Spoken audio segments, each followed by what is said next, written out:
ono lo to sila i le fioanga ia wa alo ma fa na o si o tatu fioanga ia anga le ile tu ma fa manuia i so se vala wina o to yai na tu o to a fio ma papa ai ia pa yai le leo ia fai masui o le fioanga ia ile to tolu ma le la o fausia ia mai se foi o lo fa pe ngainga ma le tatu fioanga ia fa leo ai le nganga o le fa taitele ia fa manuia le tua le fionga fa lava au tefu to vi o tefu o se sui o le komiti o le nu o si ufanga na whengai ma le ngā luenga o le whalea o ngā fauna o musama te tala aloa ia i le asotofi o mawai le ana sauno ai le fionga le ministawa o ngā maanga nu le fionga se ula Ioane e iwa potu o le whalea o ngā fau mai mawhai una ofi ai whanau e fitu se furu le potua o ngā tasi e peo na whaelo ai e le sui o le komiti le fionga wha lava au tefu to vio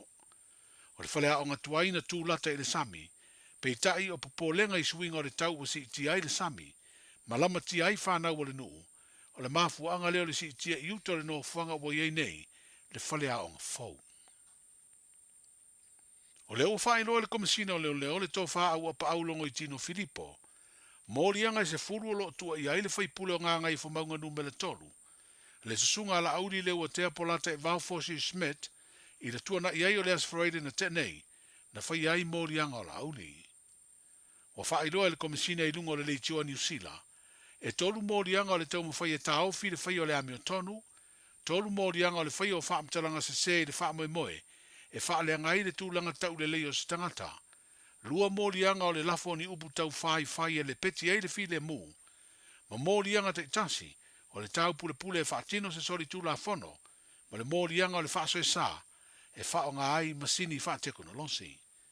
Sa tu inatu se talo sanga le fia mawai o se avanoa, i se finangalo le te mai ta i pāle mia, e tu sa o sana wha i unga i le wha mawai, po o le wha muta le tu mau o le tofi min star, o le suifa i pule o ngā ngai fo maunga numere tolu.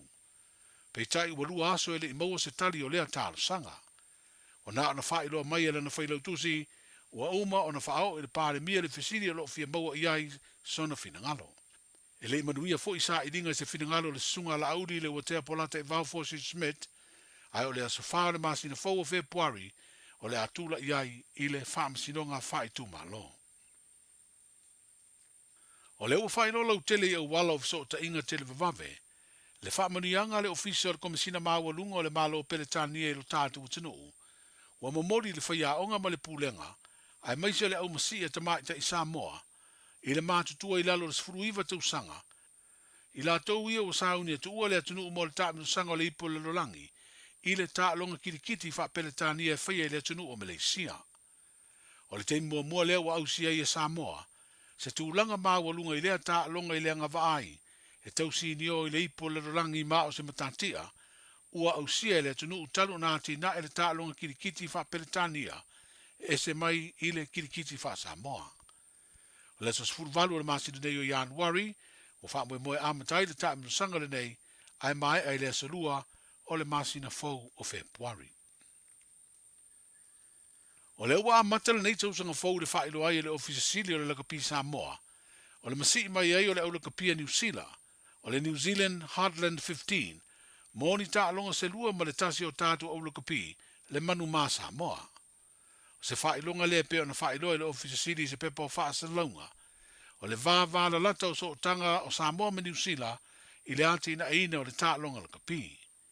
O le masino November le tausanga nei ua whātu langa e masi ima iei lea au le kapia New Zealand, mōni ana tālonga se lua, o le a tā aloai ma le manu mā Samoa, whapea le au o le pelestene se furu ma le lima. O le so wha ma le so valu o November, ua whātu langa ai ia tālonga i lua. Whero ia tai au, manuia le nei aso, ua na o le Radio Samoa se furulima iwa toru a mo e tautuaina o e ilaunga ngana fitu aso le vai aso.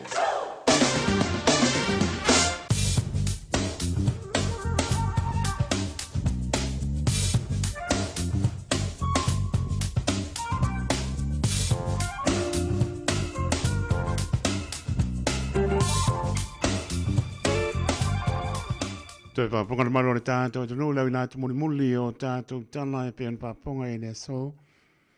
E le tautua mai au tanga mai tipi au tanga mai le ngana leo le matai o le langi mamoli lo tō sau fuor tātou wola le aso antai au le ato e paponga spaponga o tala mai si o tātou tunu Samoa.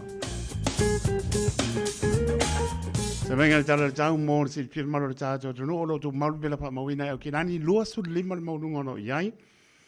Ia, malona manu le pia pia sepulu ma le ono au aoa nis bainga au kilani le so na sulu la mātango pia le so. O binga pa ina le tau le aso antai au le aso paraile.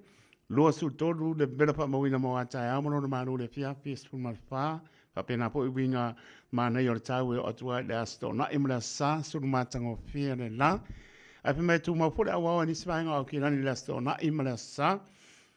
Lua sulpane bela pa moni la so na ipa pena po i le sa o le manu le potu sa le lava sfuma pane mo lano ai matango pia le tau. So vai nga tai pale la to ta pena wasi a mai mona i oi. Nei lava pui pui e lo le tong tia ma le tau le so pena po i tai au e o a i le asonga po. Sorry. O mo ko ma ngai ya la ko ma to la lo ni se tia le manu o tai tai au. Ai ta pena me o e silpia a fo paola a vi. Ia pai por te pon pia pia. Vai ni ma se kolu e spea ke o kolu uma ko kasi ma la nga ke bili. Va ve me le la ngor pa pa. Pau tuanga na le water safety ni sila maritime ni sila tanga ngala ICC.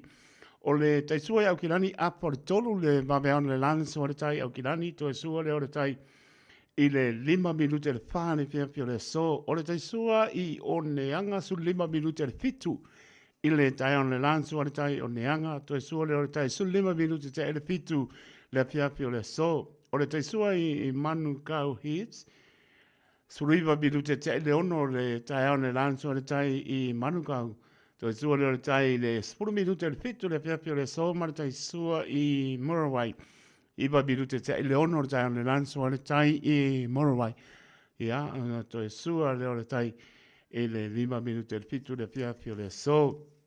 Patalo pa si o tātou tunu o Samoa nei bangana piafi ina o tu lai ma tātou time su 5 minute ua te aile tu la e fitu ya patalo pa tu le nganga pa alolo ta tonu ya alama tu langa o lo iai ve singa marea e alofa le i a tātou pa sino lama le li me le sa pali lan pa nau tātou mo pe file mo le li alo tu maun pa pa po tidi e mo le wila si o tātou tunu o lo au awa po i ia o le bela pa mo ina mai tolu suru mo nunga lo ia sa mo mo no manu le fiafi e lua sul ma lima ma tu ala tano si o tato tonu pele o to pingano mo tato lonto se vai ngai apno pa to mantango pil suru la sa uai kai khoi kai taia kai waka e o mai si vodel ia e apelo nga ami bay ia Shakespeare ia pao lo mar kui kui nga sa o le fiafi a lo ma nei o tau ia apno pa to. O se va inga nai wai kanto roto Roma taupo tau naki mano tu matango pere sulu la se va inga nai pe plenty vas making country kispon mo spele la mo Wellington ia na pe me amelia tai tolu mo asikia le waru sa valinga lunga le mongo o ni o macha ia ma nor pa ma no si amelia pa mo na ma vaenga o se va inga nai wai rap and pumps and north maybe mai sin tau ranga mani si vaenga no tu tu ai se ia pa ia lama ia klai stete mo no tu tu ai Taito wa umore manu ua mato. Ia reli. O sta venga na tala le tau, mara tala le tai bangi si o tātou tunu i Samoa, mara tua lau talo. Ia mai se o nisi vaenga onu tūtua. Oi mōr si fiun mara le tātou tunu i au por klampa ngā solo, a ngā tua le wha iunga. O le ne po i vai aso le waso iwa, Januari 2 taung sa po tātou sa lia le piafi o le astofi. Ia usi mai lau whaponga le tau tua si amba. Tu i pea le tātou arangau.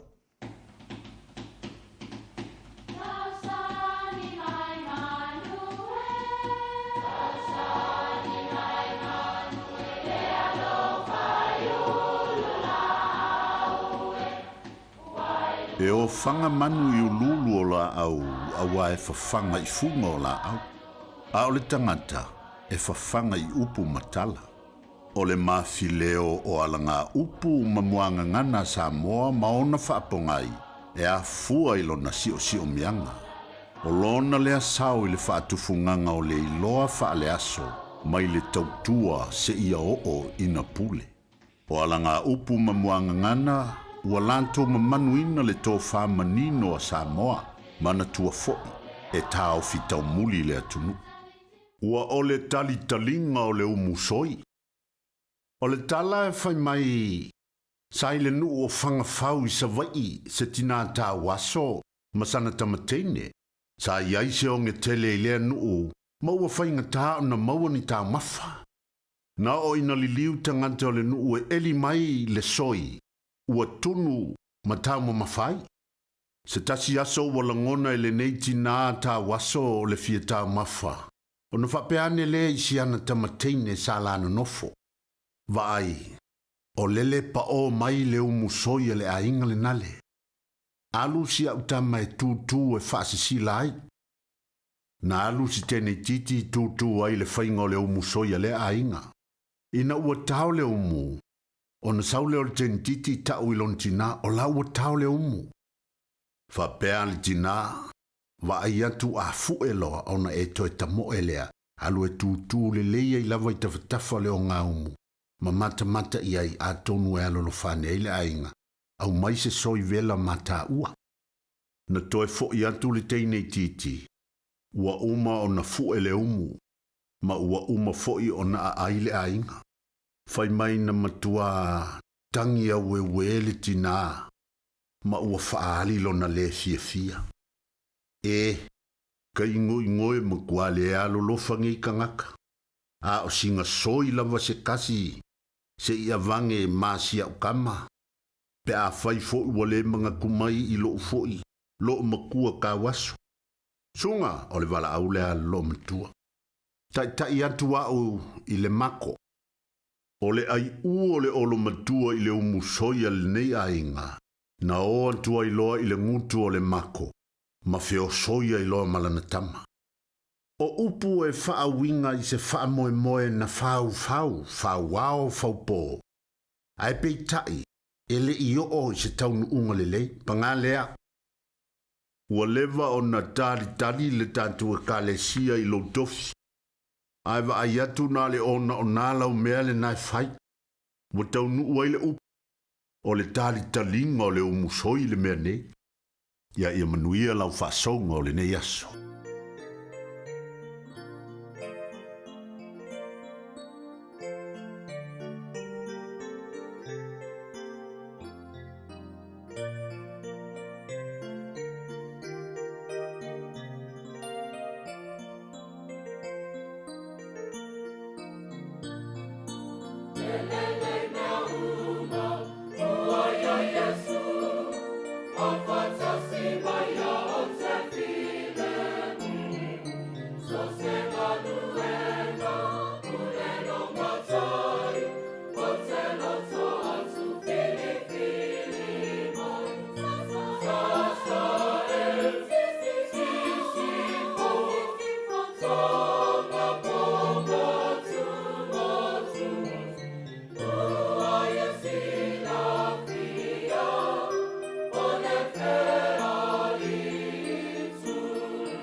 no, no.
E le lei mea uma wa ia Yesua patasi mai tātou fi le mo. Si pō maria le kane sia pāpo tonga ke sana Amerika Samoa. Mai le pioanga whanga i tū Amerika Samoa. Tātou sanga pati ai pēr le mātanga o fio le alofa o le li. Ka ngai po le lao le le aso lon tau fiafi o tātou pati ai pēr ono lo na alofa ma lo na ngalei tau si mai ne aso i le ulfapo ma le ulfale. Ta po inga le atore tru a mai se lavo tu asen sina i maota malawa le au penga le venga stofi tana loa i le tu ma le tu le atulu tari tonu au li tia le umar patasi mai o lo tātou tua ia maulunga pēlo na vi inga e tu mawatu e whamau ia mantua pēlo e soifua e aim tātou wola e Samoa o mai paili tātou wa fiafi tā pēna tu ia mado le atulu ia u tātou sangavi ia i pēlo tātou tua me sili ia saunia o tātou wola, leo tātou iei i le angare leo le li i le fiafi o le stofi le saiva Januari i lua o lua lima o neto sangapau, ia sangapau maurunga, ina i pēr lona vi inga e whamamau. Me sopa maramaloro tātou li o Yesu ke riso o tupata lofa atuai, e la toro tātou turu, mai lava i monga maurunga pa ese o apito titi, tā lofa lava, ma lorfo lau, i ele tātou tāpa i lungo pēr mungarungara ea la le tautua wha au au si whonga Samoa, subnima eva toru a mo tā lofa lava. Pa tā lofa ia pa au tala lei, lo wha tūna pa au lia so se whianga, ia me spot tō vini o tau suinga le vai o le soifua, wa lava ni a nganga mo i malona ma lo, o fua lofa pa tā lofa atu, tā lofa lava. Pa tā lofa ia tunu, maro le tunu, tātou bāna mara ia i nōwhang. Ia tari tōnu lau tia i tātou i whamleanga sa mai lo tātou tua. Ia mai se o lo tō soi fua lau leo mātou wola. Ia msanga mi ia i pēr lea tua e whambau. O whorofa mpataro pātu tā lofa lava. Pātaro pātu sa mauta ngase i mauta malawa pātau tolian malo lea tunu. Ngase o tino. Ia sila pia leli. Lo au ngangi atu, e te tangi atu, e te ole atu, e te mala awat. Lo sila pia leli i o ti ngā mo mafti. Anga e te oto ai lunga o lo mai. O lo pātu o tua e te mano lo ai. Porovan pataro pātu. Pataro para uso turi o lato pāsalanga, o tua pāpile, tina o turi o lato pāsalanga. Ia, tātono lo tu umusu le nganga. Pa iop so sani sili lea mo tātou. Ia, po imai. Po imai wala ngona salamo. Pa manatu pēr salamo lea wi. Wa anu wa so o laulangi wa uma. O nā ta mai ai leo ia. Ia, wa poto ia. So i fo i lo na inga. Lofa tene atu mo tō. Turi pāsalanga. O lama nei panawiti. Ia, o poroma pātara pāta. Mai tita mamteine. Ia, maua o tō le. Hangare leo le li. A wani no fua i o tō le umi o mano longa. Ia, whaimkango le apia onga. Pe pai tauru tu sipa ia. Lei ase si tusi kalaku mkara mai o tusi pa ia. E lei bambe ai lau pa Samoa nga ngana tātou. Umi maro longa pai taulo tusi pa ia. Ia mtangu e pai au mea onga. Ia ke ua ea onga. Ia ele i. Ia kere i o elespiko. Ia pamnia nele ia o tau. Ia ngai o tau maro longa. Ia pamnia tau maptanga matua o tau matua. Ia pa pena lama. Nga iai le lofa o leli. Los por var minute wa te ale tu la fitu na minute ya ona tala le tato leina ma tu ta telefoni o sai fo to fitu ta si lima i vatori numero ya bala o mai o ni ngalo tato email on the air at radiosamoa.co.nz apia polinga madungo le YouTube channel io e fa mano mo wale o sai fo malo tato tu pe a apale tu la fito na i pes senga na pia pa taro ia la to lunga apio po linga ma no lava ya ma te sa scannen ya ma no lava ma to mai sina leo ya ma no lava lo patu mruia le apiafi ya ma fo fuanga Renee and e mau to pilau ya pa taro patu leo so ya Johnny Tauti ya ma no nga lu ne aso pena po ya leo Silve leo marainga ya ma no lava pa tai Leo Silverio marainga manora pa tai fatu mamtu ya na pepe pilioane ma fatu ya san masino ma no fualo lo fatu mo lo no fualo yo tara via la mala fiafi ya pa tai ya Leo Silverio mo pa ya manora pa tai Ia, papatai mosa mai melepone, ia ainga kano pai, ia tuno e mau, ia ila tolo mau te mai pa mia le li, nai pe senga, ia ona tala leo tato leina, o aso I full mano o tato, tuno.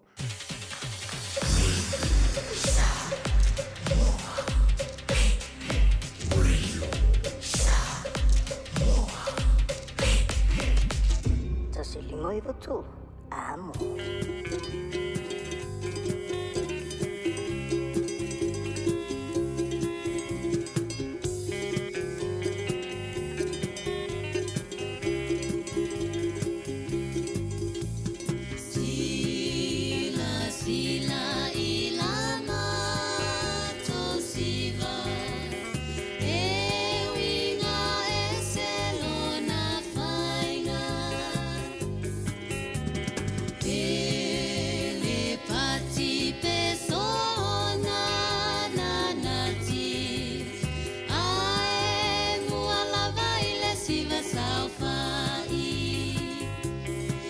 Sila ia itanga le tine o le vaela ala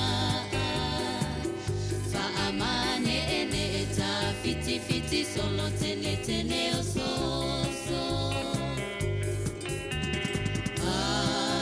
awalavane ie toi ofo ia ufainga e feolo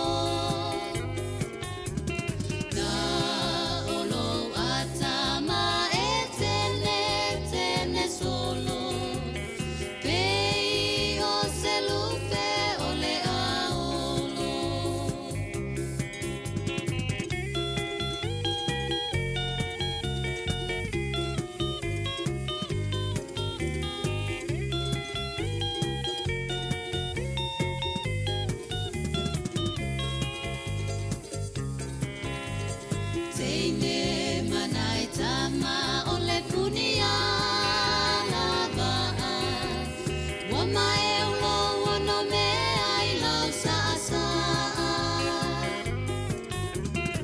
Ase e mali e mai o tino e vavai so se tanga Mo le au mai mo ai le fia fai maa Tama wa momo e solo ile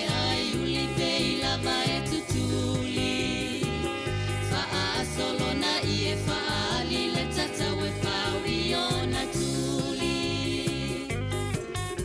Talua pati pole manava popo le tua male fata fata Faau muta vale vale solo ile pala pala Taraflava o David Tua le nei Olo e whaafonga mai pēi le Radio Samoa, tasi lima I watolu a mo, Samoa I amanuia le nei aso.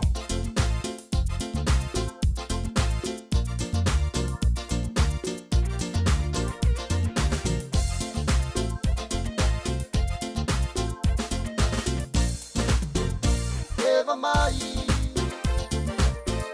ia música mais se vai. Eva mai. Mas se vai Eu vou levar E fate ai não vai vai na luenga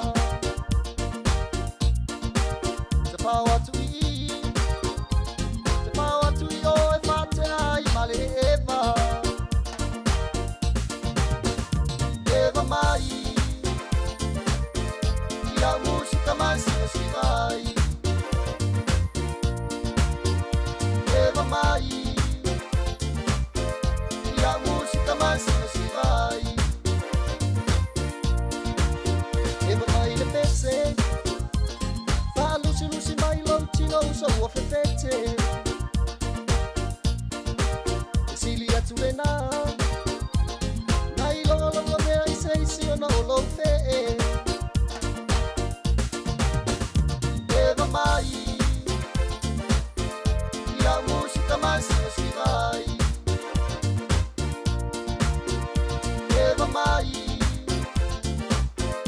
E a música mais se vai Ua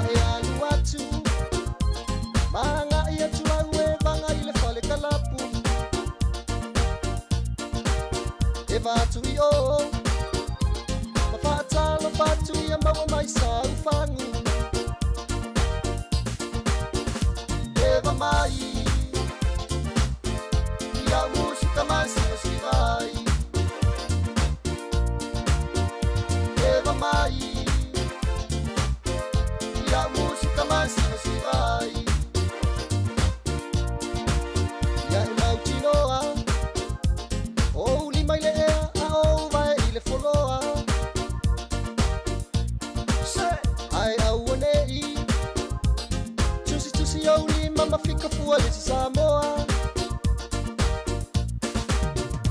Eva mai, ia música mais se vai. Eva mai, ia música mais se vai.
This is a morning for tonight.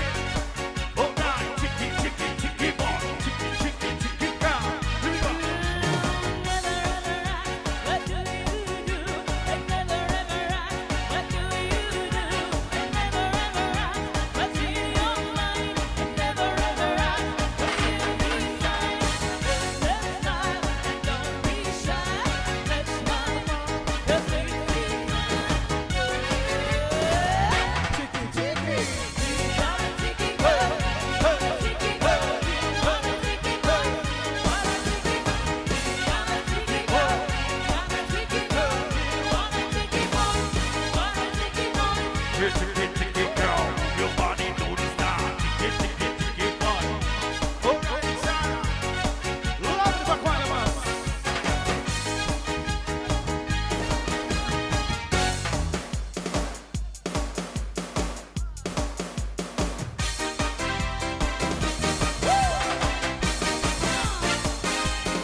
Malol pafofonga Samoa, malol funeva i musika. Radio Samoa #1 New Zealand akoa. Simpson.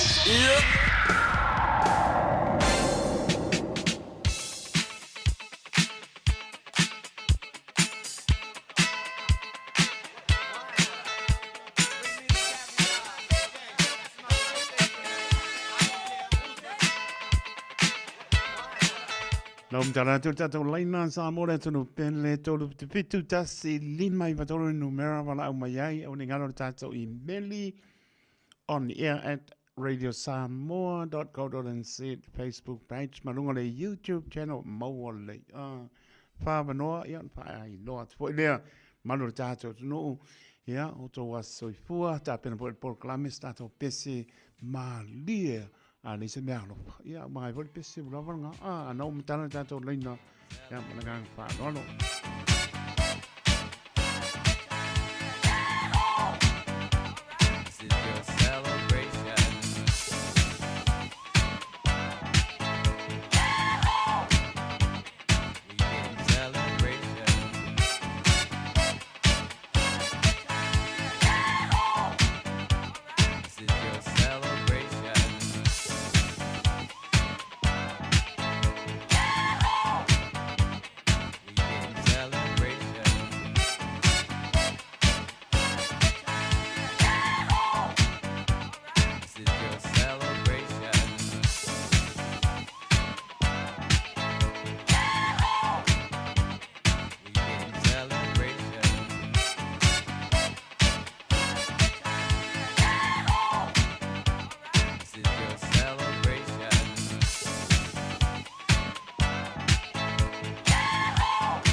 Nā no tātou leina, te ore pitu tasi lima I watore no mera ea ala umaiai.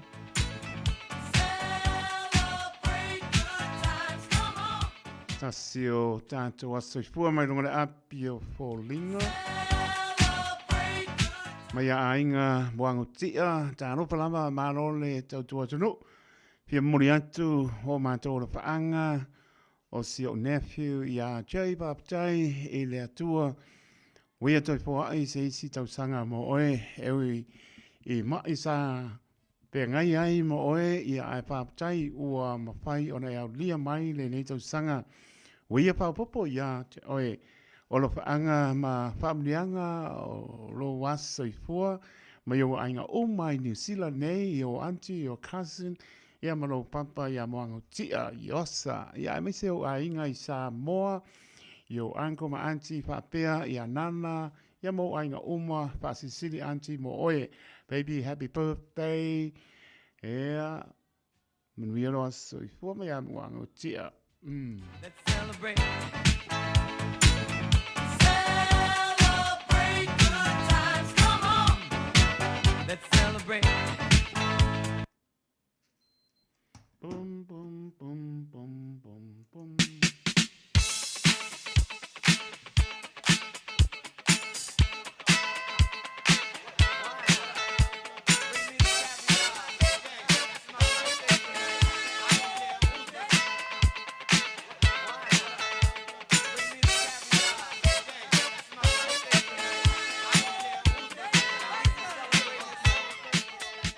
No tātou leina o leisi tātou whamnianga, ma tātou imeni, mai a David Apa Masanga. Whamnianga mō le aso whanau Princess Bolangi, ma taupuni, whamtai le atua. Ina wai au lia lo sūtoru tau sanga I le ne aso, whamtai mō lana tau singa mō oe, ia manei tau sanga e tele, Wea fuai e te ola I to anga I le aonga, ia mara loto e pasi silo sta I mātua, ala anga mai lo ango ia David, and Jacinta Masanga, Kaz Malina, Ja, ia ma Alexo, and Dilex, ia ap Masanga, maria te lo aso whanau. This is your celebration.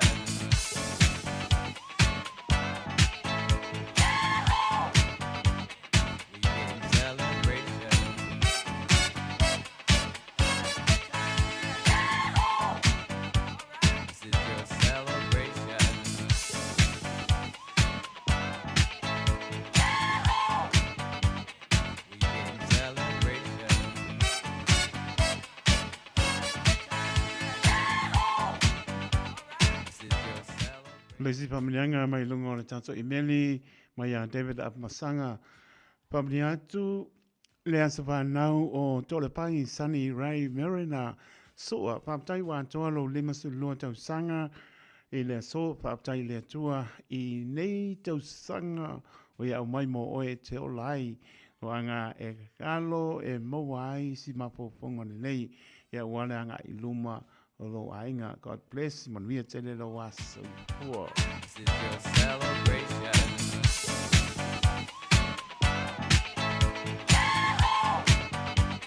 Weekend celebration.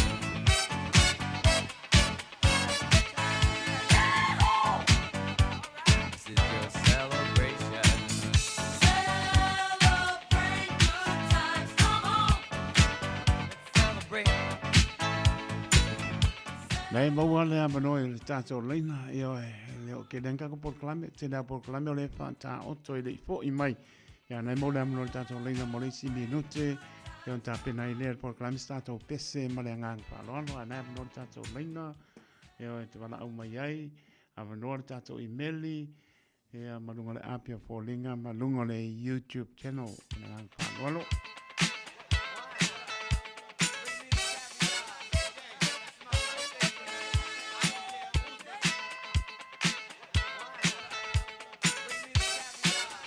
Lesta te whamirianga mai runga le emeli, whamiri atu le aso I fōle sunga ia Sani Filipo ai ono ia lopa le atua ia masanga pa o popo nisi tau sanga stele mo oe ia warpea iai mga aluenga i tau singa o ainga ia e maise le Wala aunga ia ma tō whinga I lana tala lei ala whaanga mai le pautua maulunga Hans Percy ai ono ma Tanita Papea Hans Thomas Reeves Mark and Exo Williams ai ono Papea Robert Smith ia matanu male whanau ia Maya Robert Smith Maria tele no waso whanau.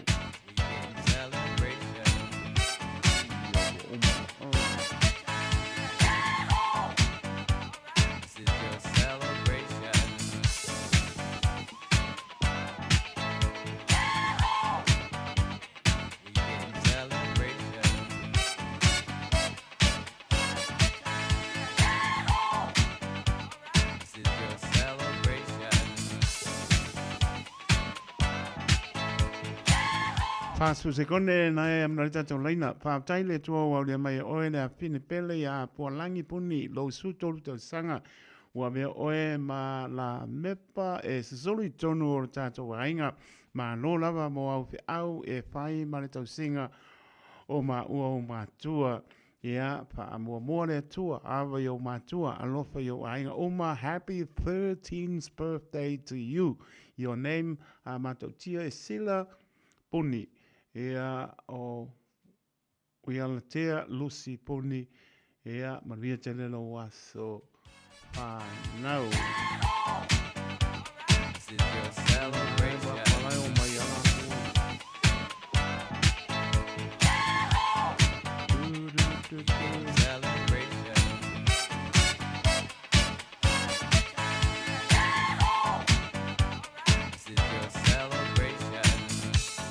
Ia koe paura, nā mero tātou leina o le lasi o tātou imeli o le aso whanau. Happy 17th birthday to our Chelsea Asamoah e nia. Pi ia le atua wa e au nia mai le nei aso e ui I le tele o mai lu I tau o le o langa ia manisi Manisi papi tauli ai le mawhai o na tūla po ina I tātou e le atua to anga e tatalo. Ia to anga fai mea onga ia maise o lo tau sanga muni le nei il kolisi. We love you so much, Chelsea. Enjoy your day out with your mom and sister. All of anga e lema vai lo papa Samoa. Nana Elisabetta ia mau ainga o malaba I mangele manuia lo waso whanawa ia Elia family. Happy birthday. Algo mais sexy muni a lea. O koe. Ea ona tātou wōra lea le pasi muni lea. E alu I koa I Sakawa. Pai mai a saini tuila e pa. Happy New Year, happy birthday, mga yellow lai. Pātai a pai a saini tuila e pa la pātu o pātu. Ea, tā tonu a mai ai I tātou a soifua. Vele patau pāle au ona e whai ma whongwha leo le pōrenga le Radio Samoa. Mātou te pāmuni atu a soifua le maro le tātou tino. Ta mā, tina, ousom tō whāpensa o lava nei pāna weti. O tō umalaman pāmuni atu a soifua I le so. Ianga le leilo tātou atua. Tō e whāpopo nisi tau sanga stele soifua mō lai tātou manatua pia. Ia bea pe tātou e whaia lona pingano. Manuia te leo tō waso soifua. Happy birthday to you all. Si pong mani o le eva band. I oe. Le sau me alofa. Ai le umane alofa.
Beta Drive Doctors i le taulanga whaatau I maangele, whaapea manrua. Mo le vainga o so ngase pe amana o mia. E whaatino e fo I matupui pui o le whana witi, o tupui pui le COVID sfuluiva, mo I lātou e sfuluan tausanga malunga atu. Whaapea matupui pui o le flu. Pala au telefoni, 255 iwa valu. Mo so wanoe whaatino ai nei au nanga. O fisa whama I maangele I taftafane o le McDonald. Amanrewa I taftafane o le Whaletusi po le Public Library. Beta Drive Doctors Clinics. Jalo whanawao tia roa, ua te talaina nei le ua unanga e veni, mo whaatangwa I Aukilani New Sila. Numero tasi John Coulter Drive, I le Auckland Airport Shopping Centre. Ta whatawhatonu lava le warehouse ma le countdown. Lau whale o fula wiloa le e veni, Auckland Airport Shopping Centre. Talofa Samoa, o Ateshna Ryan, o le Licensed Immigration Advisor mo le Auckland South Immigration Consultants. E visosoani mo so se tuai ngā visa e malanga mai New Zealand po Australia. Telefoni mai nei loa I le o valu o tasi o no valu whawhitulua. Po le olua tasi o no valu whitulua tolu o. Radio Samoa. Taslima iwa tolu. Amo. Radio Samoa se furulima iwa toru amo e tautuaina oe I laungangana fitua so le vai aso.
tonu i te tonu, sigo sigo mai. Sigo sigo mai, tonu i te tonu, sigo sigo mai. Sigo sigo mai, tonu i te tonu, sigo sigo mai. Sigo sigo mai, tonu i te tonu, sigo sigo mai. Lue mai, tonu i te tonu, lue mai. Lue mai, lue mai. Lue mai, tonu i te tonu, lue mai. Lue mai. Lue mai, tonu i te tonu, lue mai. Hey! Lue mai, tonu i te tonu, lue mai. Esta vida, cuando huele, listo monte. To be a shaky for spin, force the monte. I think it's not, thinking now, China. Lick the heaven to the whole wild monte. I lick it out, this street the world. And the leader will bounce in the stream in the world. I'm looking for one out, that did the whole no, that to the middle up, middle never no show. I'm looking back and winning, looking down to the gap, to the snow. In the wild world, I'm just in la la, shiver wuchi la ha. Then I got to keep going, she la la. I do the cha-cha, I do the ba-ba, looking for action, go for the together. We the heaven like a no star, treating like a no star. So mai, tonu i te tonu, so mai. So mai, tonu i te tonu, so mai. Hey, hey. So mai, tonu i te tonu, so mai. So mai, tonu i te tonu, so mai. All right. Woman and breeze. Ahí está vida. Cuando vende, please the monte. To be a shaky for stay, force the monte. Think it's not, thinking now, China. Make the heaven to the whole wild monte. I listen out this beat the rock. When the leader went past, in the play the rock. Look the bubble out that, let the whole know that to the middle that, to the liver no show. Look back with it, looking down to the snow, many go to still wishing la la. I wish la ha, don't wish la ha. Then I got the thing goes, she la la. I do the cha-cha, do the ba-ba, looking for action, move the tip of the other. Make it happen in like the this time. Get it like that night, and don't stop. So mai, tonu i te tonu, so mai. Hey, So mai, tonu i te tonu, so mai. so much, so much. So mai, tonu i te tonu, so mai. So much, so much. So mai, tonu i te tonu, so mai. Lue, lue, lue, bye. Lue mai, tonu i te tonu, lue mai. Lue mai, tonu i te tonu, lue mai. Hey, Lue mai, tonu i te tonu, lue mai. all right. Lue mai, tonu i te tonu, lue mai. All right, let's go. Woman and Greens.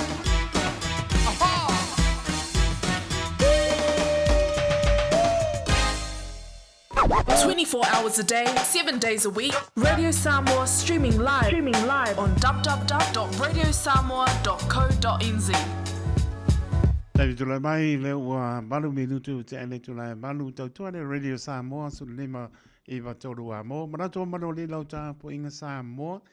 Ne hoi po la stopi la saiva Januari lua o lua lima toi pata lofa tuai.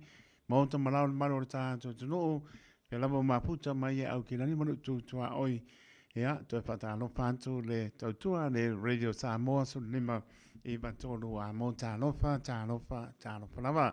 Toi whataropa e tonu maru le tonu ia pēli maua mai tautua le Radio Samoa. Alo tautua mo e fitu aso le vai aso lua spufai tuna. Tālofa lava. Le whangaruina po i le maru le tonu e ulaman piangai mati ngā o le tino. Pa tautoria ngā se ngā se le tino. Eo se le fia le li mea oma alo whatua tua te mano lo ai. Toi whataropa atu sa mauta ngā se i mauta malawa. Tālofa lava. Ia, pe lava o maputa mai ai, pai o lungo le awala, proma tālofa atu, pai mario tau sā, pa o tia i mauta malau le lopo le li. Ia, pa mnato o pa o ngā ina telefoni i oe, te telepia fia, ia tu atu i o tapa e o ngā lei, mole tāti o telefoni, o telefoni soifo mau ai, ia o pata mala o tātou, pai ngō fia, o na tali o lau telefoni lunga le wala. Ia saunga le mūla vai mauta malawa, ia vi ia le li, ia pa le tonu lunga le wala, no le pata malau tātou, ia o ina le li lipa, ia le tu o lalo le Radio Samoa, ia so o malawa, Awal pa nga ina telefoni ta wala wala le mo le pasia mo ni ma il tam tau ba nga vale ia le a cose 2 minuti che se minute ia like dia sa wala stangata le lo pola to inga tangata na sa ko makau le tangata la o mai la ko le mai ia la to si sila lunga na wala a mai la kama po ia pe na le ta un po ia to ia tuli atu ma sa o ta to kamala nga au mai ia so a ko le wala Nea lea tau mpaya to e mta ita le sa otu. Ia, le lava le mataala I lungo ala. E ta ura rolo le mo le pasia mo li. Sao le mo mautu malawa vi ele li. Tanga I le pai no ilo le awala mtu langa no iai. Ie, mo foi se isi vai ngā tupea le lava o to e tau mpaya tu. To hae ngā duenga. Ia pele ia e po ngā duenga. Ia, le lava le tato mataala. Ia mpo tau pa ngā soro le penga rau pakeki. Ia so longa manuia au por klame ve uma ba lor por au Samoa le utato ia le po le soiba ia iba so le nei to sang po tato sabalia lua lima ia sa vi ai pelo tato tua pa mano pa tai to pa tano pa tu lungo le penga pa langi ia la to manu konga pepea ke mano o pito o pa tu a ko hanga ko pai ni wa ba ai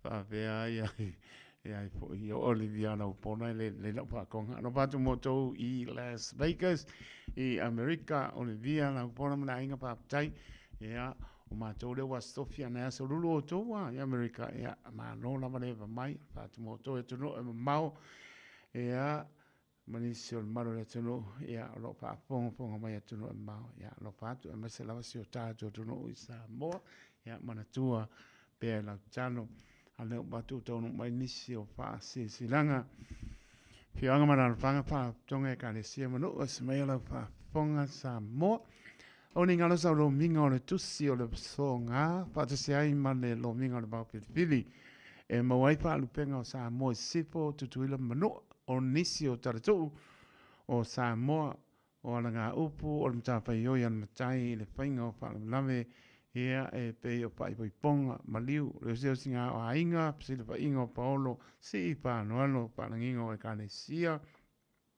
mane tele o ngana pa no e pitsu ta la no tau na le ofisa la le Radio Samoa toro no pa toro hopo emine I manu ka city e mowai Morisi pam talanga le lo bala o le oiva luono lo slima I vatoro numera o iva luono lua te slima I vatoro numera pe tanga iane I le shop radiosamoa.co.nz pai mai sa woka a to tino tam wa le mangai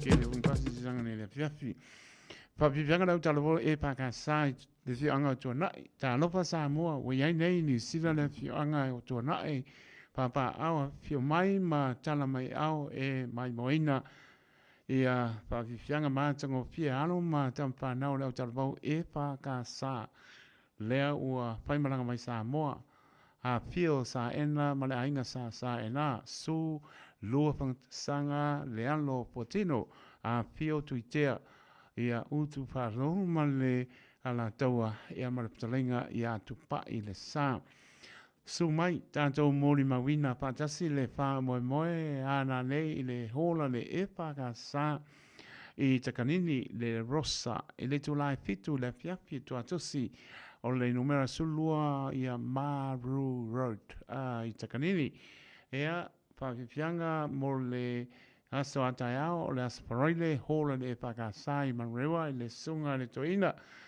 ia talia tapaleao ia malpatua ia pelo inga maleka le sia e fai le tu lai fitu I le afiafi ia paptai sainia e le sunga le papengainga Reverend Kamutam ta pa male autalbo e pa kasa pio anga tu na I male nganga fa no nisi na pa siranga le ua tau no umari tato ofisa male nganga fa no ia le lava lo wala au lo fonga pio mato ofisa o iwa luon road silima iwa toro numera ia tala no iai ia mai psidia ini sime o tau pa alu pesasi ai lo filngalo e ala i tātou wha silanga Io e umatu na tau sanga pa mano pa tani maro le tanu langa lang mai e le lava lo tala noa e a mabai ili e manino ai mea uma wane anu luma o le tātou ngā ruenga ne tau sanga pou tātou sabali ai le masina mua mua o le tau sanga pou lua o lua lima tala noa le oiva lua lots lima iwa toro no mera ia pe te angai ma le toro ono pa toro Hope o Avenue i Manukau City ma o le lama le tau tua le Radio Samoa Manatua e leo toi lima spolu le tātou tusi pa penga na ua pits full tā la o le van long po e na atu maro tātou tu no ma na tau sanga ina ua suia mai ai le lima spolu tā la e le pits full tā la ia mane anga pa ano nisi na tātou pa silanga ua tau no mai le tātou pisa e le fiafi le ua sulima mara milutu wa te ale tu lai baru tau tua le Radio Samoa sulima iwa tolu a mo patu sunga ni awa o ya panga mani a yopu e a masionalo ya jane pa pa iwaru skako pesenga mora fiafi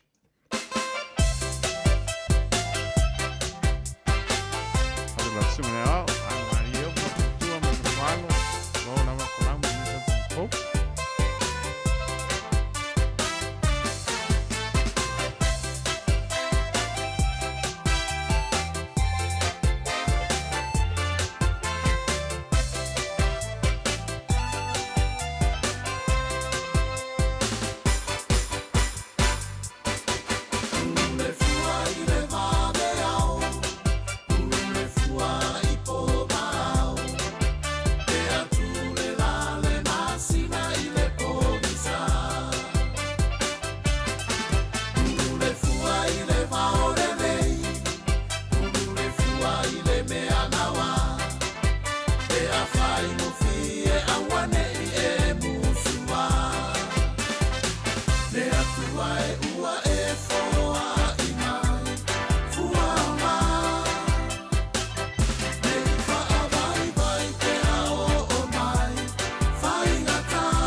Sole, eva mali pese. Malo le whafongafonga Samoa.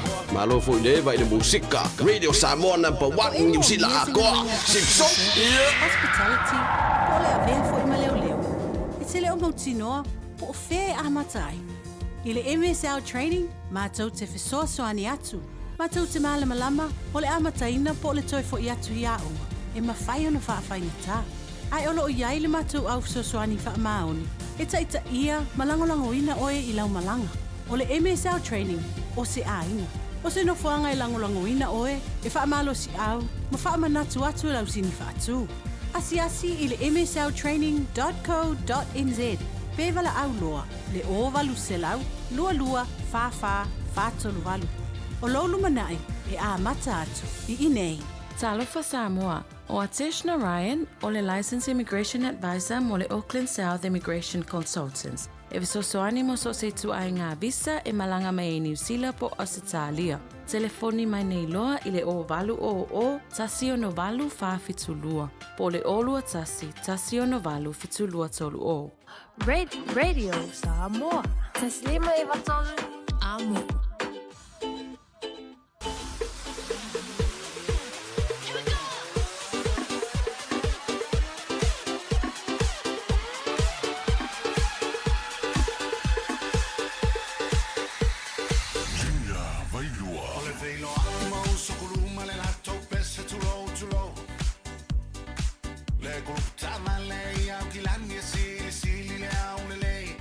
Tau mai ai so sei, tau mai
Si Maria se vo ia tuna I Matia Junior vai lua. Ya la patu o lo so per tu man fano io e pe lo moso pe se pe ona paponga men malu tato tunu ina wa tu la I mar tato tai mi le wa ap ton la vale tu la balu tu ane radio Samoa su lema e batolu a mo mana tolo manien malu tato tunu mai se o mapu atu I mo tam lao la singa le ne yeso tolo ni se malu le tunu wa fo I ngan wenga pe on penga ye io wa tau no e penga wenga Mago, ele imano lo mago, io ai mang, ai mo pengal, io so malie mo pengal bang. Al velo le paie, sorry, ese so malie mo paie. Ai mo mo paie. O kula kamanga, sorry. Ia e fa no la ko so malie mo manga yo le paie tu lo ngan. Na ku la kamanga ko o nga ngiskai mi. Ai so malie ken mo ko nga fengan venga io mo fa malosi io le pa no si nga pa manatu o le pa nga le pule motu mai mana tau lo ini stai mi tu lo ngana motu mai mana tau lo ngovinga o tu ua fi anga mana pangan so I fu ai ta to wola ai io la le fo ia mesiona e ta to o ngovinga o tu no e ma le ta tu te no pia ai man no fai na ia le mea no fane ni o anga ba ana mai le ni ia mo le ma fau e ma fau tonu ai le lo fa na le tua ia te o ma uma tato uma lava ia o ele o mai le mea no fa pa sanga tau ai nisi ia ma so e vale ai ia ma pau nga nisi ma tu nga pena ia na mai le mea no fa le ni tato e so I fu mo lai ia tato I lo na to e fa fo ia to lo na vinga pa wale tato vi ia so ele o mai le mea no fa le ni pa sanga tau ai ia ma o nisi tu langa ia na le pia na fin ngano lo tato tua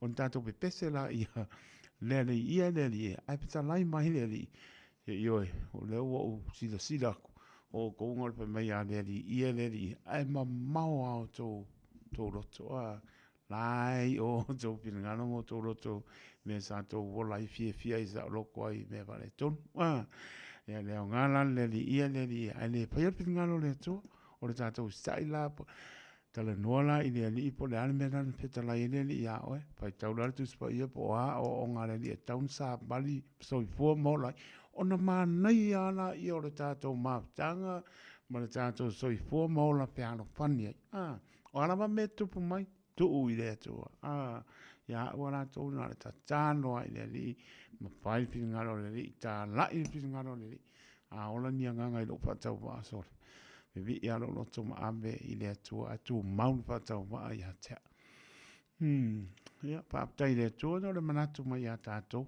o tanga to manatu mai le mai o tanga to manatu mai mana tali o tanga to asia ia te ia le lo fo le tu e lang siu mai tato pa ma no fo la ma le tato no le o po le so iva lo na iva le o so to sanga fo ba ve o mo fo January o mo fo ia le ka ke li pasi mai le ki si masi o asa pia al kamila ngi sa mo all le alu like o mau spili la ia mo yo alamba pa le tono le tau mani se tu langa lo ia ala ia fianga per masani ia le ia le fianga o tato I tai me as fia e o ko a pe boali maki la e alu or kai ko fa ki la e alu le kongi apa o le pa mamang e ma ka ki le man ia e yo na so fia un tanto e le ia se pa uma e o mama I la manta po isga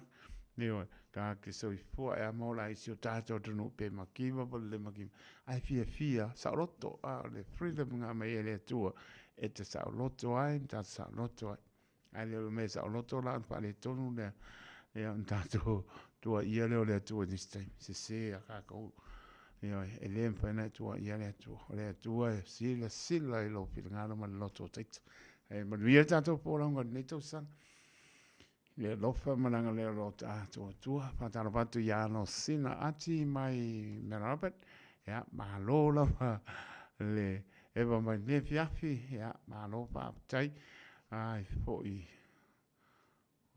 Lucia Sauso lo maputa mai sini Australia bevelo yo sini lo el kemi Lucia sa so mra inga lo pa tene atu ma lo lava ia ele o no mai le manu ma to le piap ha la Jamie ha la ia lo pa tu ma lo lava la venia ji manu ma ia ma lo lava pa tai ia ia lo pa tene atu manu ia po ia le piapi o le via la pora ia lo pa tu mo to ia tu no e mau pa tai io a la qua musica umana ia te pese mai ai sa mai ai mai va mai perché va mai le pa va veo e la qua mu le qua musica o via a pora mai ainga lo pa tu mo to lo tene atu tato bana ino panga ia le lo pore ni le singia e tu sai tato tau ilili o nasa Sofia na tala patu lo pionga tau ilili ya na yo tato ainga ia lambar tato polonga maro le tunu ile ne foi tau sanga lua o lima. Jana fana vau tia roa, ua te tala na neile o nanga e veni, mo fa tangwai au ki lani New Zealand. Numero tasi John Coulter Drive, ile Auckland Airport Shopping Centre. Tau whatafatonu lava le warehouse ma le countdown. Lau fale o fula wiloa le e veni, Auckland Airport Shopping Centre. O se tala fiafia nei Samoa, wei nei se tautua ma se au nanga family noto mai le company o le City Car tua tu si tasi dua lua Lincoln Road Henderson. Te maua iai le tele o tawa la poa band e o foi tatu tawa le laiti. Tania foi la tau wha le tonu tongi e talafo mo le tatu cashback. A ma tatu lima se lausi aga ia tu le lima afe tala. Pe so te mai ulungia Peter Perenanto le numera o lua tasi o wale walu fitu lua. Pe ama naumia se tawa le fau molo ainga i le tau malulu. citycars.nz. A whai alo sa ili se a o ngā a mata molo walu. Au aloe te toi popole o le Galaxy Childcare e tele o na la lai au ki lani I saute. E toa tele whai a o ngā ngawaa o le a o ina le whānau e ia inga whapitoa pe a le sitala lo walu. Tolus fulu I tū la. Free. A vanoa le vēna le a onga mo whemalanga inga le whānau. Free. Maua mea aia le whānau. Free. E ia inga whapitoa. Mo nisi whamatalanga. Whafso tai le o lua tasi. O valu tolu. Lua fitu. Lua iwa fitu. 24 hours a day, 7 days a week. Radio Samoa streaming live on www.radiosamoa.com.nz.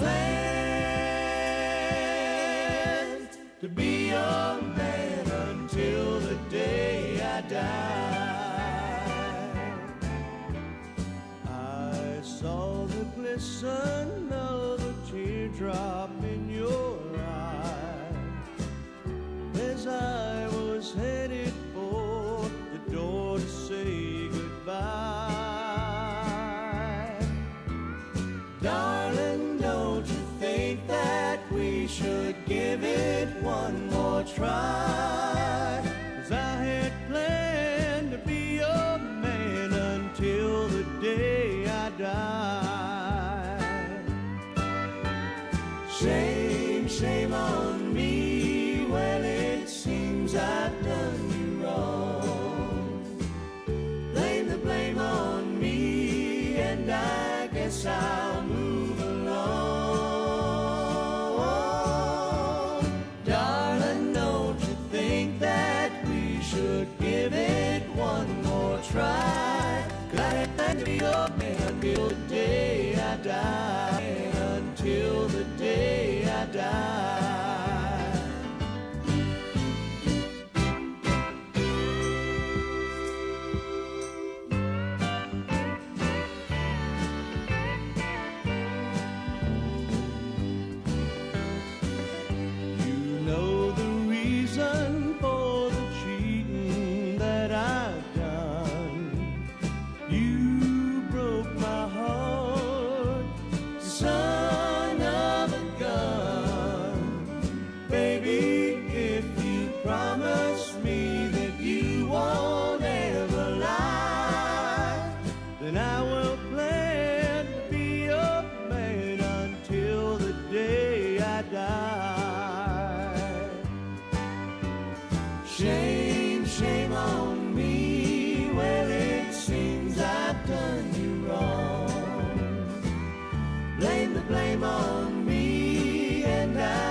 should give it one more try. 'Cause I had planned to be your man until the day I die. I had planned to be your man until the day I die. Yo e se mga mario kini dau yo e shame on me. Taimi tona mai los por minute ona tano ne tona iva. Totore radio Samoa so lima iva toro amo. Ova susia o ya kingi ti o mai o uso manole nganu ni aso kingi ti ala patu moto ya mas patu ya nana. Maria Lesina tava e mana inga mai sini sandia be bella mo va ku de bella nga bella sini Australia pe umala Samoa oh le manu mako le manga ya ki lange ke minge ya ma no na ma pola mo tru fe la mo to ma puta mai ai ya lo fa te to mo to pa pe po ya to ne ke nani mo tu so ai fa ria de ta to po longa ma no tu sa le ni so ta to ria ta lo po mo nai tu asin sina to pia pe so i fu lo ia le lo fa ma nga le tai la no fa ma no longa lo pa ya to lo fa te ne tu mo to me se po ia ai o tato tu amatua lo i mota ngase o tangata matua lofa tene atu ka maua mai o tau lofa tawa yerpa mano ronga le i ato tau so se mota ngase o lofa penampa tau to li ai mano le tuno ia tano pene li o le po ma nana pa mano longa e pa iatu mano rosi ai tato tiao ngā mo ia malon fina ngano ten maro le tunu te lienyo lo pata vai mau to malawa ya me fo yo te me ma putai pa ma no pa tai lang mai tai mo lo pa anga tai lo so anga lein pa mianga i lo pata wa ama ainga ya pa mia fo le tu no mando le atoa o lo tato tunu mai la vai monga mo lunga pa i se o pito titi e ia pa mianga le atoa la upenga le to pia le atoa tu mau pela na pa unga ya to ya me se fo fe ngai en fo laina o tala le so ke riso ya wan ya nga mo ya molon malo pa tai lo pa se uso ya John el pa tai uso mo pa mnyanga lo pa tu John el mala ainga Maria po le fiafi Maria le sina tava ya lo pa tu pena po ya Katerina Dudley malo na va city ya mai la to umala malo penal ma puta me ne fiafi o le taronga ta tonu o taimila nei o so tu e fia la langi lo tala no po le ano Samoa jaya ptaya well done tai ya o mano lava ya le va pe po tato pa o po i le ano le tonu ya tato fia lava lango ia alon pa na o lava ta longo lo ya ta tonu a manuia ya ia le li o anga va amta ni no ave ya e tu sa tato de lo poleli ala pa o nga ino anga va mai e tangata o ina se ai ya abel pa maroma pa tai lano le tunu ya tai na na pa tai lo finga venga ya meswe ma pa pe na ona tu lata tu po ya morta no an po na e lava o ta mi sanga lon toru la ba ai tu titi a saole ngai me po o kamo David Nika lenka wasonga polo tamisanga lona tolu yo la o ka le sa mai mo ya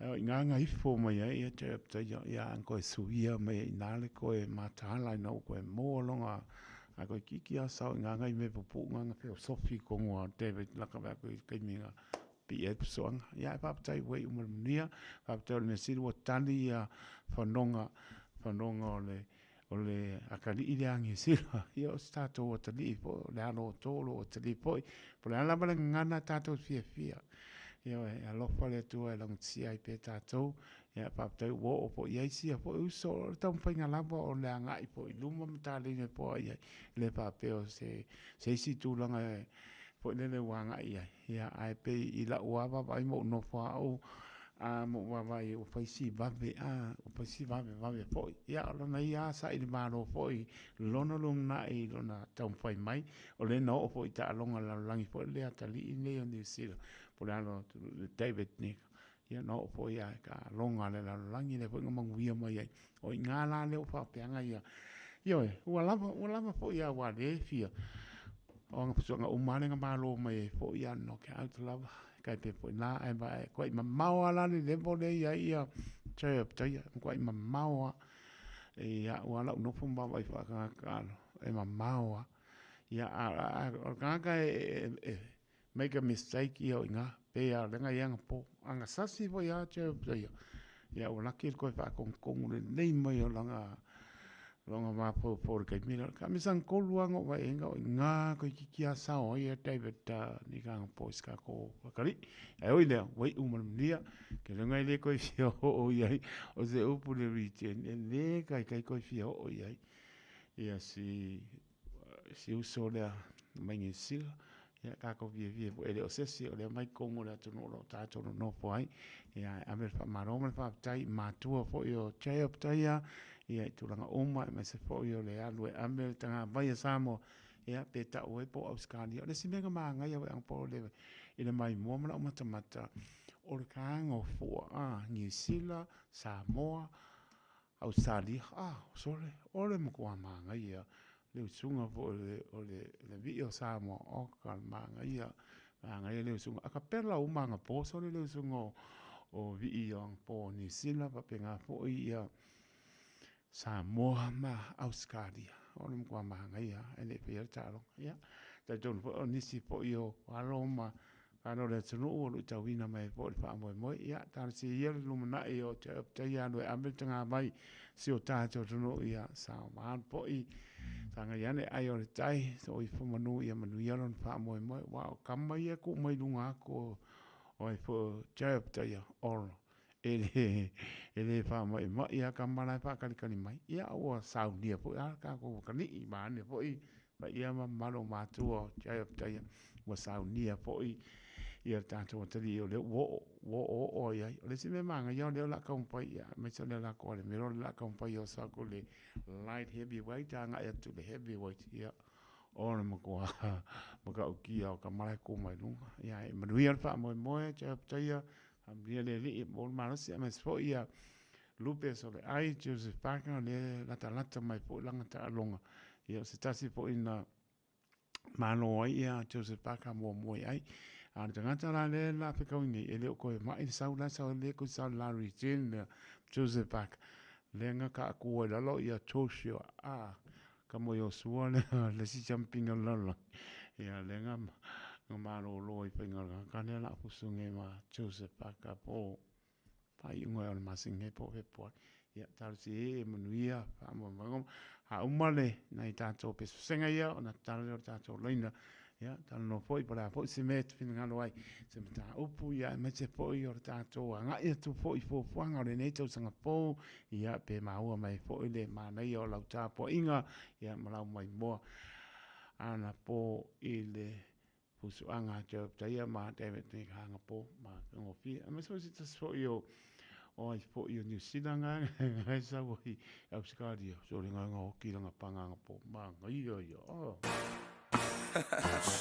so is yeah the family so is what do you want family yeah man ai tiene que perte un tanto le dar si me ko nga o ya fai pula inga mea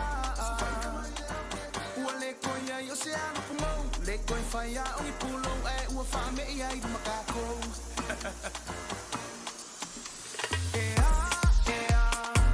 ua fai pula inga mea ua le koia yo se anu pungo le koi fai a ongi pulo ua fa me ia i makako kako fa me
We're the Katinas, and you're listening to Radio Samoa on 1593 AM.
Eva Malipese, malo le whafonga Samoa, malo fo ile vai le musika. Radio Samoa #1 New Zealand akoa. Simpson.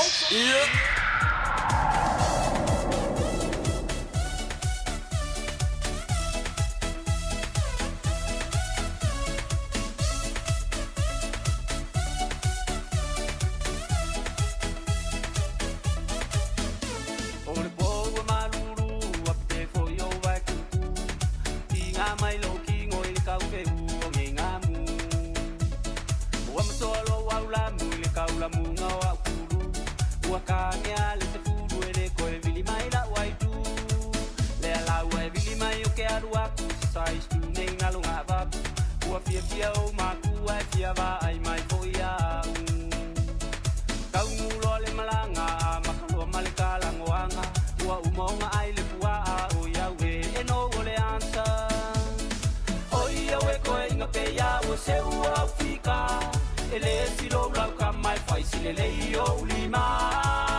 Le malolo la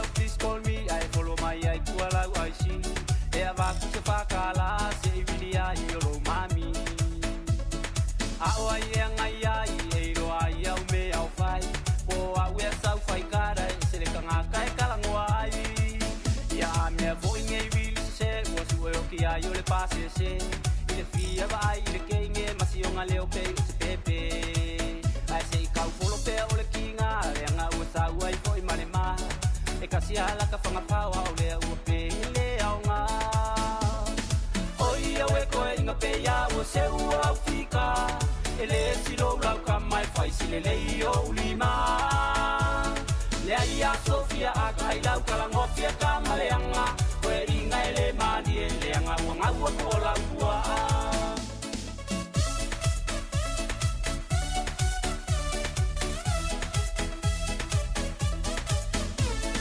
le la la u sa I o ki ngofu ma fa karikali pe a o walu aku fa alua pe ko e sui mai ai sanga kali Faya la le ai ole ale kalia lo o I vai se sorry a ko e inga ole pe ala e ke rua fiko ai le la la u sa I o ki ngofu ma fa karikali pe a o walu aku fa alua pe ko e sui mai ai sanga kali ai a faya la le ai ole ale kalia lo o I vai se sorry a ko e inga ole pe ala e ke rua fiko ai oi e ko e inga pe ya o se u au fika ele silo lau ka mai fai sile le o lima le ai a Sofia a kai lau ka la ngofia ka maleanga ko e ringa ele mani ele anga wanga ua ko la ua oi e ko e inga pe ya o se u au fika ele silo lau ka mai fai sile le o lima le ai a Sofia a kai lau ka la ngofia ka maleanga ko e ringa ele mani ele anga wanga ua ko la ua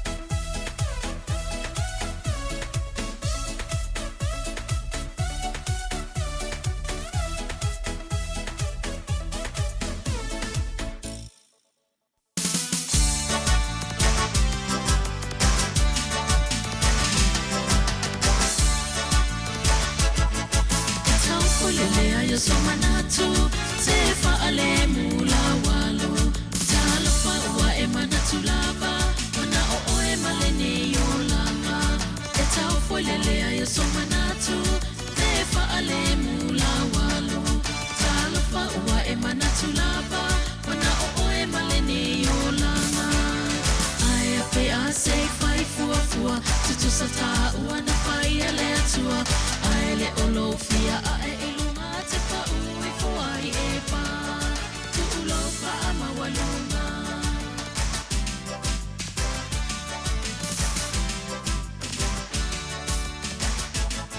e tu fesili ai pe alo uloto o te masalo o si o fia poto ai le se I fai masera lofa e au le fango tau le tawula fesili ai pe alo uloto o te masalo o si o fia poto se I fai masea lofa e au le fango tau le tauola talo fai lofa fau le anga e le maua e sau me anga na o le umia yo lo ama e fai e ai fa pena tu ulo mata pe a pea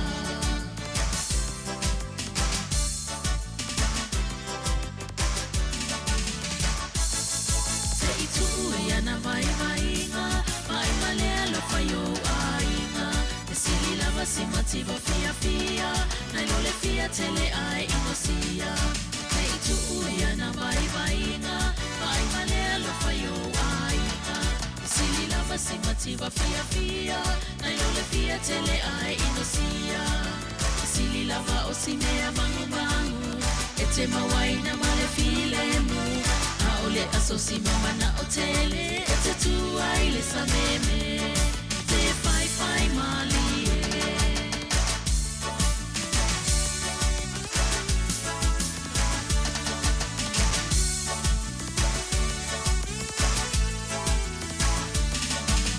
Sili lava o si mea mangu mangu e te mawai na male file mu a ole asosi mama na otele e te tu ai le sameme te fai mali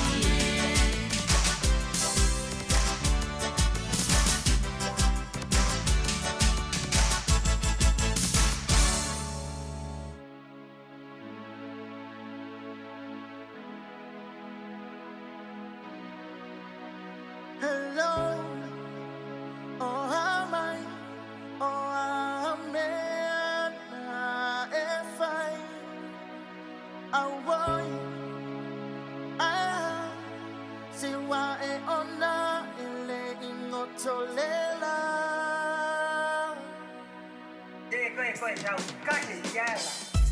All right, Dr. Robert Dutton Vanamana. Yes, oh,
Eva Malipese, Malol Fafonfonga Samoa, Malol Fuideva i le musika, Radio Samoa #1 New Zealand akoa. Radio Samoa se fulima i tolu amo, tau tuaina oe i langungana, fitua so le vai aso.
Se pang mani ana pili o ua bandi o e nei po o ona wa win win a wala.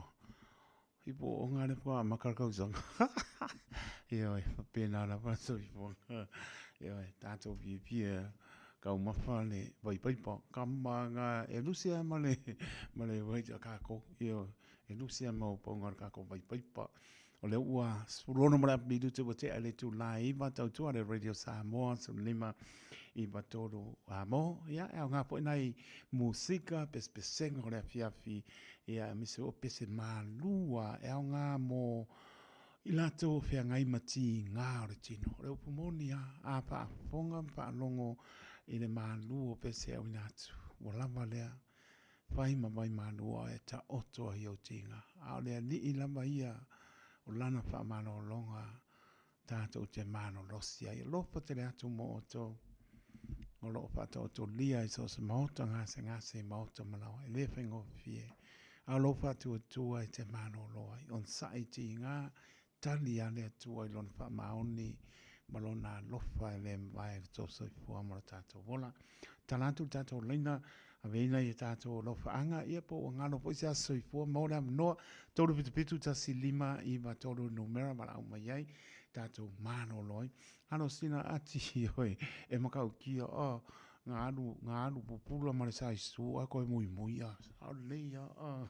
E aparame ngā alu marisai su a koe mui I ka maa konu. E pape ngā alu e toi panga e alu pupula koe alu mo I. E anau mnore tātou reina. Mano sa I po tālopa. Baba, flonga kaiko. Wa mai o duole fiafi. Mauia e o pare kua bangera flonga kaiko. E a papai o patu mo lua mo le no I tau.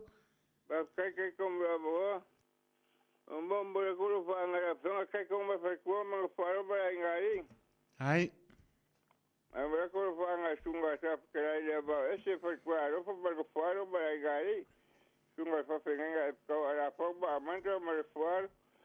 A pe sunga pipo ba ku. E kai songa e kai sienga se Filipo Bariku, sunga fa penga lima se Filipa, sunga fa penga ba e mbakibo ma fa kwa kwes, sunga fa penga ka si pa ma Miriam, sunga fa penga si pa mi Rika, sunga e pa jo fa yumba ni je marfanga, sunga karo fa mungara rima ma be fa mungara rima marfanga. Ape whambu kaurua ngapa whakua I rei mga whare, kang wasa masi kai mai e vai mga whare, kai mai e kapumanga e ma peka mga whare, whaka ma re vai, whaka ma re vai, ape kai mai e whapau mu kai mai a pepe, ia kai mai e whapau mu pepe, ape ko mara kai pauru ma whakua, mai raka ma whakua a kuingi, rongo I soka mahana rongo kinga makue aba inga rofa a pembara mbakamba I sambuelu mbafanga a pe kamba I pila mosia ngiu mbafanga rofa a pe kamba I ba fushi mahana mbangfa kamba I komiki Kaifa komiki mba adieka ngofa Kai mai ka ei kupora arabari. Kai mai singave makere. Kai mai rote mai whangau sperfang ki ngā makua sperfang maka bai pua. Ape ya pepe yonge ma pakua serembasinga. Ape auma didieng. Ya auma didi. Yopak. Amai rofanga bakwe kakimu kai mai pembika onga. Kai kumura mongo. Tai foi va mai tau na patu mo lo ma patu tai mani e mo ni mano lo ngore po. Afkara bakai ko soi fuai. Soi fuai ya. Mo na no sa no mai. Oi kano fai. Ya na mo ta so leina e o e pe to e lua to to mal au. Ya pe po yo mo ngalo na me no wa soi po tai mio. Fam ne yo soi po. Ya na am no ya le ai do.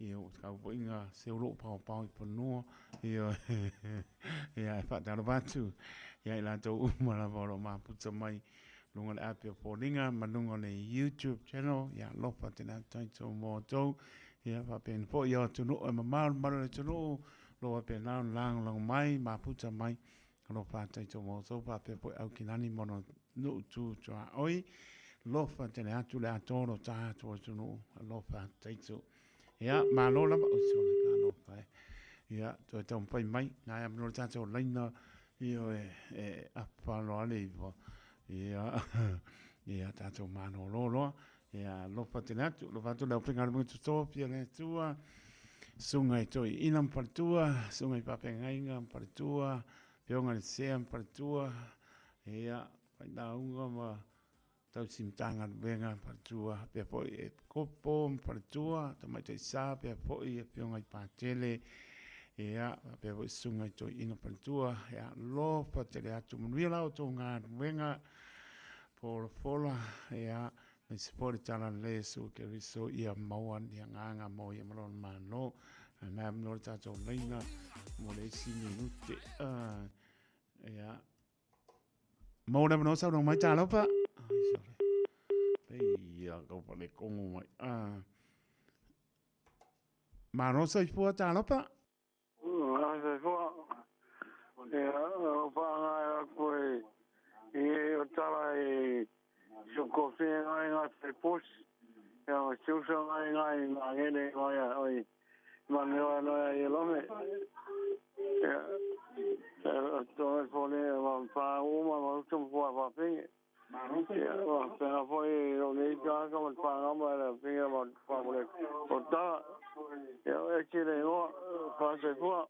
Ya, sai foi na no ta tolenga ta la ya Daniel Verona Mlainga Vatu Faptai na Smai 1000 na Koteka ya municipal mano le tro ro pena ona ma mai. Mo na no sa no mai ta lo pa. Ta lo fatito.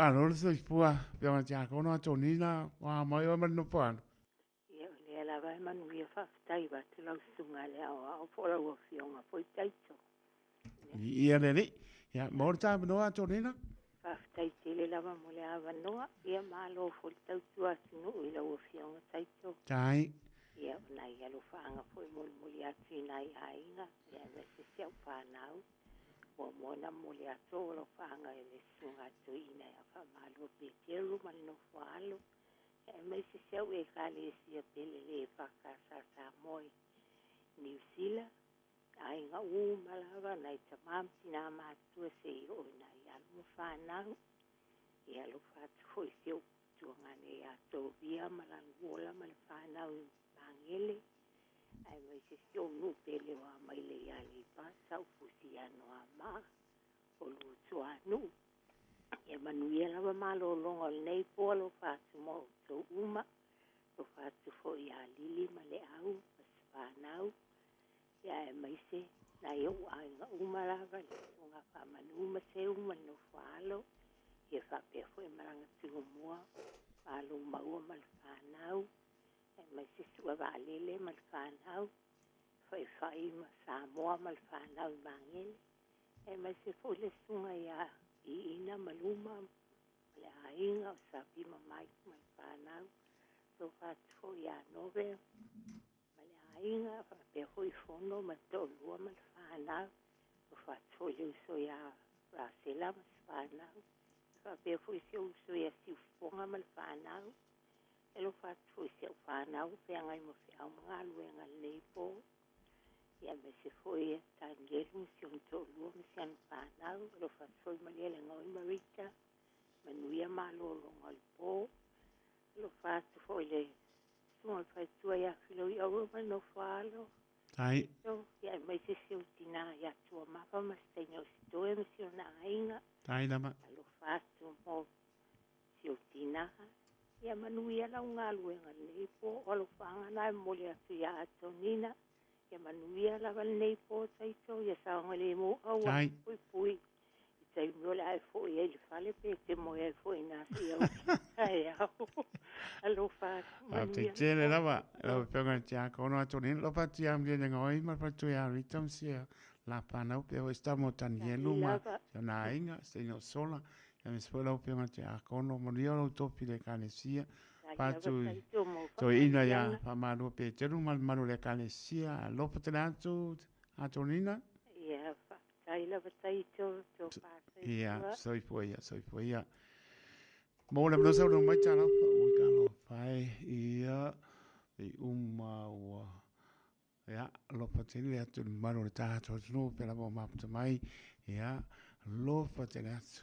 Pai o ma uma lo patau ba lo patai to la tonu la mai dunga la pia polinga e malunga le YouTube channel lo patai atu mo to patai mapta mai o atu no e mau ya lo patai atu mo to manu ia tato po longa nei to sang po tato dia le o po la so i January lua o lua lima o le vi inga po le tua po la stofi le tato yai ia wa vave po ne masina ia au kilani mano tu oi au penga le stofi le tua e o lava nei alon pa nau ia lofa te le atu o to ia mai se lava i la to e o tamama e o tina le atu o to ma no si lofa te le atu e o lava nei alon pa nau pe ngai ma i o tino ia pa mano longa ne li mana tua pe o to le stano ia nispo ai o pe ngai pa no anga ni se pele ma tanga mo se malanga maliu a me se le nga o le li ia mai al pesele ia no pa ma vai le pesele al batio pa nga tai to mo to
se mau oa.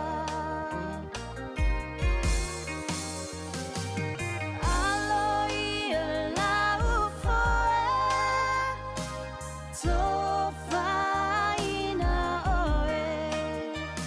Tatalo ia manuia, sunga lofa amoe moe. A whai e ngoto lousa, o te langona ina pea. O ulima ia, e lavea ia I oe. Alo ia lau foe, tō whaina oe.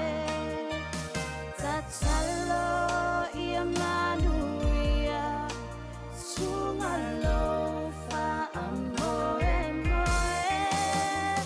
A whai e ngoto lousa, o te langona ina pea.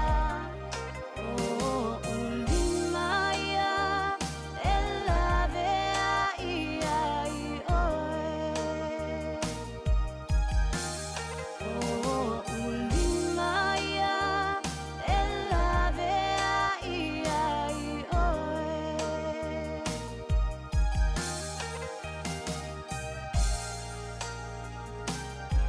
Se pang maria sunga ya mojo tasi matalena o lima e lawe ai o a ya ka ko i papenga mai alo sina ati e lo vatna I ona alo lo anga ya tu mano longa I alo tonga sa ka unko wo pa ka si alo sina pa si mano longa I o I la ko ya mai la to umala mo map te man nei po petai pa tele la lea me se la to ta to tunu pa ma lor mana tu mai ya pa mnia le li mnia mano longa le nei po pa puina ta to li apro tele le lofa tu no o lo ta to mo to pa pile mu lo na nga le nei ya la pa I tai au le mnuia o le bi inga fo I le tua anga le li to tai o yo ta to sa nei po longa o me su lo masina ya o alama ni mala mani poponga o tali ala ina I tātou whai ngā mananga ta fi mala I au la vea I o lo tātou tua mona au pa mano lo.